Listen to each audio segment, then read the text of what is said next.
तो प्यारे बच्चों बहुत बहुत नमस्कार। आशा और उम्मीद फिर से यही है कि आप सब बहुत अच्छे हैं और अपने अपने घरों में सुरक्षित रह के पढ़ाई कर रहे हैं।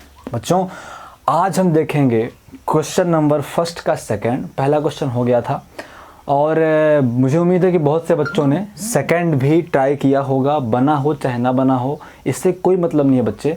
आप सिर्फ ये देख के क्वेश्चन मत छोड़ दो कि ये तो अलग दिख रहा है, टफ है। एक बार जूझो उसमें, जी जान लगाओ, क्योंकि इतिहास गवाह है कि जितने लोग आज सफलता की बुलंदियों पर हैं उन्होंने सिर्फ एक काम किया है, लगातार प्रैक्टिस, लगातार प्रैक्टिस, लगातार प्रैक्टिस, मतलब सतत अभ्यास। ठीक है बच्चे, तो आगे बढ़ते हैं। जिनसे नहीं बना उनके लिए बता रहा हूँ, बन गया तो अच्छी बात है, नहीं बना तो और भी अच्छी बात है, क्योंकि नहीं बना तो सर जी बताएंगे। ठीक है बच्चों, तो अभी क्या है क्वेश्चन नंबर फर्स्ट। हमारे पिछले क्वेश्चन पे क्या था, x और y था, अननोन वेरिएबल, मतलब जो चर राशि थी वो x और y थी। इसमें s और t है ना बच्चे, s और t है, तो इसमें हम s और t का मान ज्ञात करेंगे। लेकिन पिछले क्वेश्चन इस क्वेश्चन में अंतर क्या है बच्चों, पिछला क्वेश्चन कुछ ऐसा था, x plus y is equal to 14 equation number first थी, और x minus y is equal to 4 equation number second थी। ठीक है बच्चों, इसमें क्या फ़ायदा था, इसमें दोनों एकदम सिंपल इक्वेशन थी, है ना। यहाँ भी x यहाँ भी y, सिंपल। और यहाँ पे तो s और t तो सिंपल हैं, लेकिन ये s/3 है और प्लस t/2 है। ये सही हमको समझ में नहीं आ रहा है। ठीक है बच्चों, तो सबसे पहले तो हम पहला काम हमारा ये होगा कि दोनों ही इक्वेशन को इस सिंपलेस्ट फॉर्म में लिखना, दोनों ही समीकरण को सरल करके लिखना, दोनों एक जैसे सिंपल दिखें, कुछ बटे में ना रहे, कुछ अपॉन में ना रहे, कुछ मल्टीप्लिकेशन में एक्स्ट्रा ना हो। ठीक है बच्चों, तो आप सबको पता है, आप ये सॉल्व करना बहुत आसान तरीके से जानते हो, एलसीएम मेथड आप जानते हो। तो आप क्या करो, इसको आप इक्वेशन नंबर सेकंड अभी ना करो। ठीक है बच्चे, तो अभी अपन क्या बोलेंगे, यहाँ पे अपन एलसीएम लेंगे बच्चों। 3 और 2 का एलसीएम क्या होगा, 6 होगा। 3 2 जा 6, तो यहाँ आ जाएगा 2s, और प्लस 2 3 जा 6, तो यहाँ क्या आ जाएगा 3t। ये सिंपल एलसीएम मेथड है, तो सारे के सारे प्यारे बच्चों को आसान तरीके से आता होगा। अगर आपको नहीं आता बच्चों तो बिल्कुल बताओ, मैं इसको भी बताऊंगा विधिवत तरीके से, लेकिन मुझे लगता है कि सिंपल एलसीएम लेना सबको आता होगा। अब प्यारे बच्चों ये क्या होगा, ये 2s हो जाएगा और प्लस 3t हो जाएगा इज इक्वल टू, अब ये जो 6 है बच्चों, ये 6 कहाँ जाएगा, इधर आएगा। तो इधर प्यारे बच्चों ये क्या है, डिवीज़न में है, इधर आएगा तो क्या हो जाएगा, मल्टीप्लाई होगा। तो 6 × 6, तो प्यारे बच्चों 2s plus 3t is equal to 36। ये हो गया इक्वेशन नंबर हमारा सेकंड। एक तो बच्चों ये तरीका है कि आप दोनों ही अगर आपको इक्वेशंस में प्रॉब्लम है, अगर आपको इक्वेशन थोड़ा सा डरावने लग रहे हैं, तो पहले आप इक्वेशंस हो क्या करो बच्चे, सिंप्लीफाई कर लो। आ गई बात समझ में। अब आपको समझ में आ रहा है इक्वेशन नंबर फर्स्ट और इक्वेशन नंबर सेकंड एकदम सिंपलेस्ट फॉर्म में आ गए, सरलीकृत रूप में आ गए। अब आप पुराना मेथड अप्लाई कर सकते हो, समीकरण 1 से s या t का मान निकाल के उसको समीकरण नंबर 2 में रख सकते हो। तो यहाँ हम क्या बोलेंगे बच्चों, यहाँ हम बोलेंगे from equation first. Hindi medium वाले हिंदी से लिखेंगे, इंग्लिश मीडियम वाले इंग्लिश से लिखेंगे। समीकरण 1 से मतलब फ्रॉम इक्वेशन फर्स्ट, है ना बच्चों, from equation first. Equation first है प्यारे बच्चों s minus t is equal to 3।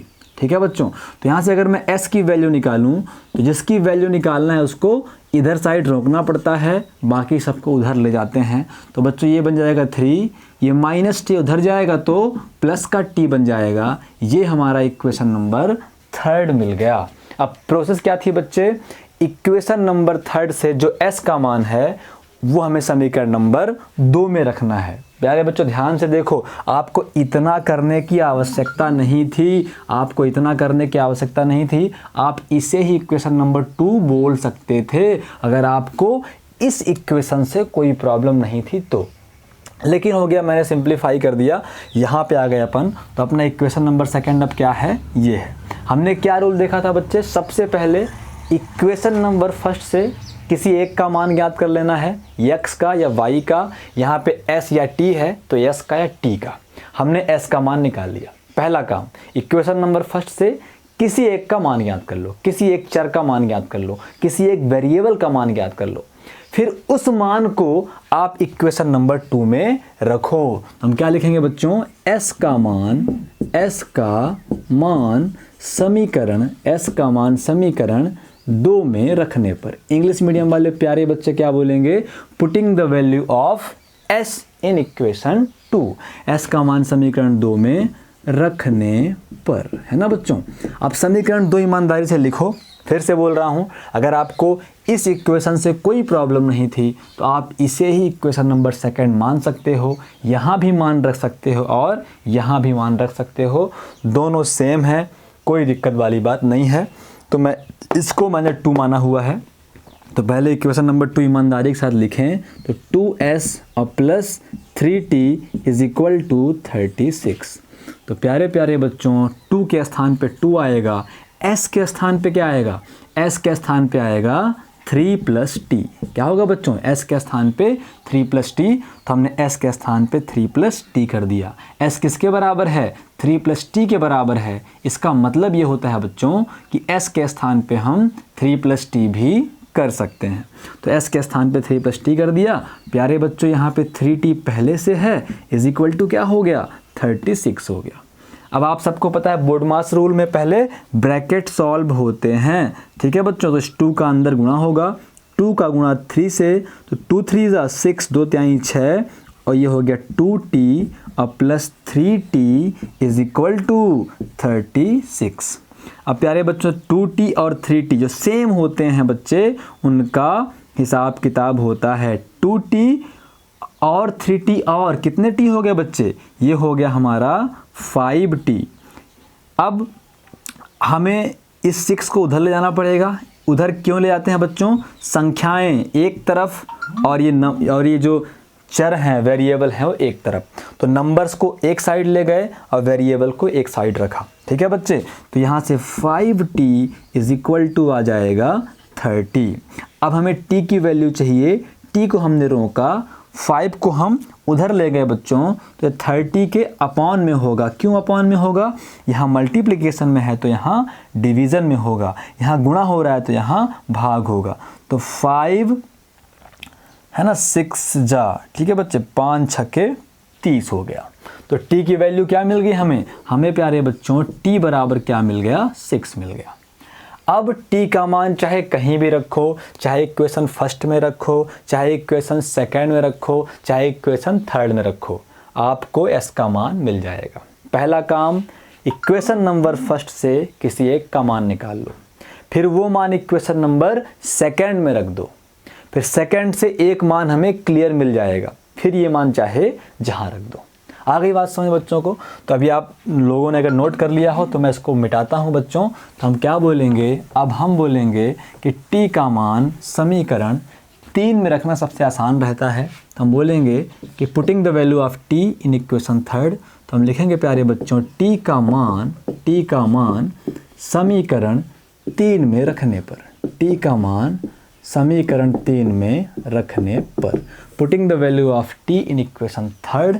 तो बच्चों इक्वेशन 3 पहले ईमानदारी से लिखें। जिस भी समीकरण की आप बात करें, जिस भी इक्वेशन की आप बात करें, उसको ईमानदारी से पूरा लिखें। s = 3 + t होगा। तो प्यारे बच्चों, s = 3 के स्थान पे 3 और t के स्थान पे t का मान, t का मान क्या है बच्चे, वैल्यू ऑफ t 6 है, मतलब t के स्थान पे हम 6 कर सकते हैं। तो s = प्यारे बच्चों कितना हो गया, 9 हो गया। तो हमें आंसर क्या लिखना है, देयरफॉर, अतः हमें क्या मिल गया, s = 9 एंड t = 6। ये हमारा बच्चों आंसर हो गया। अब आपको मैंने आंसर मैच करने का तरीका बताया हुआ था। आप किसी भी इक्वेशंस में ये दोनों मान रख के चेक कर लो। अपने रफ साइड में जाओ, है ना, अपने रफ साइड में जाओ जहाँ आप रफ वर्क करते हो। किसी भी इक्वेशन में, इक्वेशन 1 क्या थी, s - t = 3 था। ये सेटिस्फाइड होना चाहिए, ये समीकरण संतुष्ट होना चाहिए। ये समीकरण बोलना क्या चाहता है, ये समीकरण बोलना चाहता है कि s और t दो ऐसी संख्याएं हैं जिनका अंतर 3 है। s और t दो ऐसे नंबर हैं जिनका सब्सट्रैक्शन, जिनका डिफरेंस 3 होना चाहिए। तो बच्चे s क्या है? s हमारा 9 है, s हमारा 9 है और t हमारा 6 है। तो 9 में 6 माइनस करेंगे 3 आएगा, मतलब हमारा आंसर सही है। s के स्थान पे 9 और t के स्थान पे 6 इज इक्वल टू 3, जो कि बिल्कुल सही बात है। 9 में 6 माइनस करेंगे 3 आएगा। तो बच्चे 3 इज इक्वल टू क्या हो गया? 3 हो गया। तो ये राइट है, मतलब हमारा आंसर भी क्या है बच्चों? राइट है। अभी आप बोलो कि सर इक्वेशन नंबर सेकंड में रख के दिखाओ। चलो इक्वेशन नंबर सेकंड में रख के दिखाते हैं, उसको भी सेटिस्फाइड करेगा। इक्वेशन नंबर सेकंड है बच्चों s/3 plus t/2 is equal to 6। तो प्यारे बच्चों s हमारा है 9/3 हो गया, t हमारा है 6/2 हो गया, इज इक्वल टू प्यारे बच्चों कितना है? 6 है। 3 3 जा 3 त्रिगाई 9 और 2 तिहाई 6। तो 3 + 3 6 होता है कि नहीं होता बच्चे? सही बात है, मतलब हमारा आंसर चेक हो गया कि सही है। 6 इज इक्वल टू 6। तो प्यारे बच्चों left hand side is equal to right hand side, अतः हमारा जो आंसर है एकदम से राइट है प्यारे प्यारे बच्चों। अब हमारा सेकंड क्वेश्चन हो गया। अब हम थर्ड करके देख लेते हैं, है ना। सारे क्वेश्चन तो मुझे नहीं लगता कि मुझे कराने चाहिए। अब ये बच्चे लोग लाइट जो है तो चली गई, पता नहीं क्यों चली गई, है ना। तो अभी अपन क्या करेंगे, अभी जो अगला क्वेश्चन है वो लाइट आने के बाद अगले वीडियो में आपको मिल जाएगा। तो फिर मिलते हैं बच्चों अगले वीडियो में, तब तक के लिए नमस्कार।